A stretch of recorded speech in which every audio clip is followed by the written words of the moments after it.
அஸ்ஸலாமு அலைக்கும் வரஹ்மத்துல்லாஹி தஆலா வபரகாத்துஹு. நாயகம் ஸல்லல்லாஹு அலைஹி வஸல்லம் அவர்கள் தஜ்ஜாலை பற்றி கூறுகிறார்கள். தஜ்ஜாலின் வலது கண் திராட்சை சுருங்கியது போல் இருக்கும். இரு கண்களுக்கு இடையே காஃபிர் என்று எழுதியிருக்கும். அவன் தன்னை கடவுள் என்று வாதிடுவான். பல அற்புதங்களை நிகழ்த்துவான். வானத்திலிருந்து மழையை பெய்ய செய்வான், மழை பெய்யும். பூமியிலிருந்து தாவரங்களை விளைவிக்க செய்வான், விளையும். ஒரு மனிதனை கூப்பிட்டு வெட்டுவான், உயிர் போய்விடும். மறுபடி அழைப்பான், உயிர் வரும். இது போல் பல அதிசயங்களை தஜ்ஜால் நிகழ்த்துவான். குஷ்டநோயை போவைப்பான், சூனியத்தை எடுப்பான். பெண்ணுக்கு பின்னால் அதிகமாக துருக்கிகள் செல்வார்கள், அதிகமாக பெண்கள் செல்வார்கள்.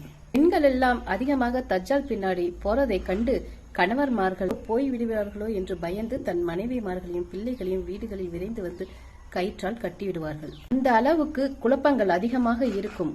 லாஸ்டில் லுத் என்ற இடத்தில் வைத்து ஈசா அலைஹிஸ்ஸலாம் அவர்கள் அவனை கொல்லுவார்கள் என்று முகமது நபி ஸல்லல்லாஹு அலைஹி வஸல்லம் அவர்கள் கூறியிருக்கிறார்கள்.